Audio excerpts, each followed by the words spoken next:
आपको बता दें कि छत्तीसगढ़ भाजपा की 2 दिवसीय अहम बैठकें शाम 6 बजे भाजपा प्रदेश पदाधिकारियों के साथ होगी। और आपको बता दें बैठक में भाजपा कोर कमेटी की बैठक है और शाम 7:30 बजे ये बैठक होगी। बैठकों में संगठन और राजनीतिक रणनीतिक पर मंथन होगा और राष्ट्रीय सह संगठन महामंत्री शिव प्रकाश जो हैं वो बैठकों में शामिल होंगे।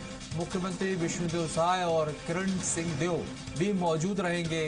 अजय जामवाल और पवन साय भी बैठक में शिरकत करेंगे और वहीं प्रदेश मुख्यालय कुशाभाऊ ठाकरे परिसर में ये बैठक का आयोजन होगा।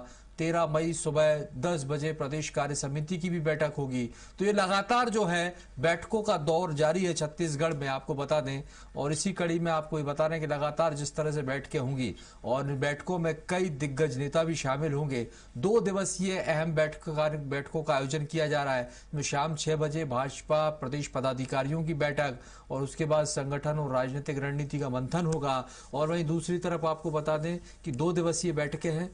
दिलीप हमारे साथ अधिक जानकारी के लिए हमारे सहयोगी लाइव जुड़ गए हैं। दिलीप, ये लगातार बैठकों का दौर कैसे देखा जाए इसे? क्या सरकार और भारतीय जनता पार्टी मिलकर आगामी चुनाव की रणनीति में जुट गई है? क्या बैठक का कोर एजेंडा रहने वाला है? जी बिल्कुल राजेश, बता दें कि बीजेपी लगातार बैठक करके अपने संगठन को मजबूत करने का एक रणनीति इनकी रहती है। और क्योंकि 2028 का जो चुनाव है, विधानसभा के चुनाव, इनकी तैयारियों में अभी से जुट गए हैं। और बीजेपी पार्टी संगठन को माना जाता है कि ये साल के 5 साल, मतलब जैसे ही सरकार बनती है उसके बाद से फिर से चुनावी मोड में आ जाता है और संगठन को जमीनी स्तर पर मजबूत करते रहता है।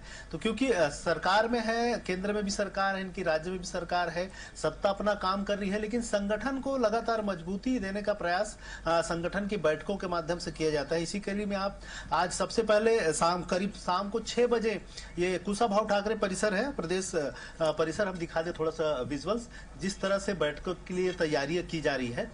शाम 6 बजे से यहाँ बैठक की शुरुआत होगी और पहले प्रदेश पदाधिकारियों की बैठक होगी। कुशाभाऊ ठाकरे सभागार है, यहाँ पर बैठक होगी और प्रदेश पदाधिकारी करीब 35 से 40 पदाधिकारी है प्रदेश के।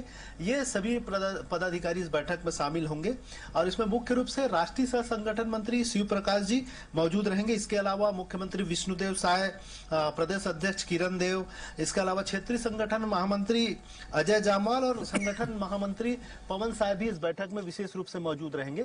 और इस बैठक का जो एजेंडा मुख्य रूप से जो बताया जा रहा है उसमें ये 2 प्रस्ताव पारित किए जाना है।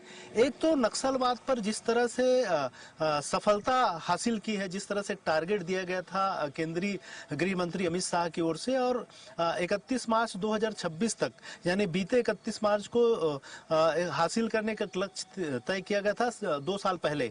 उस लक्ष्य के अनुरूप ही काम किया गया और 31 मार्च 2026 तक लगभग 90% से अधिक नक्सलवाद का सफाया हो चुका है।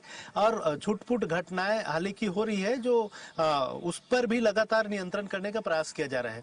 लेकिन इसे उपलब्धि के तौर पर लेते हुए इसको लेकर एक केंद्र सरकार और राज्य सरकार के पक्ष में एक धन्यवाद प्रस्ताव पारित किया जाएगा। इस बैठक में कोर कमेटी की बैठक होगी और प्रदेश पदाधिकारी की बैठक होगी इसमें, और उसको फिर कार्य समिति की बैठक में फिर रखा जाएगा। इसी तरह एक दूसरा प्रस्ताव जिसमें खास करके महिला आरक्षण संशोधन विधेयक जो लाया गया था लोकसभा में, वो उसको विपक्ष के समर्थन न मिलने की वजह से वह गिर गया। इसको लेकर भी एक विपक्ष के खिलाफ निंदा प्रस्ताव लाया जाएगा और उस निंदा प्रस्ताव को भी फिर अगले कल जो कार्य समिति की बैठक होगी उसमें रखा जाएगा। तो इस तरह से इस दोनों प्रस्तावों को लेकर पूरे प्रदेश स्तर पर ले जाया जाएगा। इसके साथ ही साथ केंद्र सरकार की कई योजनाएं हैं जो मनरेगा को अभी जी राम जी के रूप में परिवर्तित किया गया है, 1 जुलाई से लागू होगा। इसको भी संगठन के माध्यम से लोगों तक पहुंचाने का एक तरह से सतत प्रयास किया जाएगा। इसके अलावा राज्य सरकार की जितनी योजनाएं हैं, अलग अलग योजनाएं, चाहे महतारी वंदन योजना की बात करें जिसमें महिलाओं को 1000 रुपए प्रति माह दिया जा रहा है। इसके अलावा अन्य योजनाएं हैं, चाहे श्रमिकों को लेकर योजनाएं हैं, मजदूरों को लेकर योजनाएं हैं, और किसानों के लिए जो योजनाएं हैं, किसानों को जो धान खरीदी की जा रहा है 3100 रुपए प्रति क्विंटल की दर से धान खरीदी की जा रही है, जो लगभग देश में सबसे अधिक यहाँ दाम दिया जा रहा है किसानों को। इन तमाम चीजों को लेकर लोगों के बीच संगठन के माध्यम से पहुंचाया जाए कि किस सरकार की तमाम योजनाएं हैं जिसका लाभ लोगों को मिल पा रहा है, नहीं मिल पा रहा है, क्या कमियां खामियां हैं और उसको किस तरह से दूर किया जा सकता है।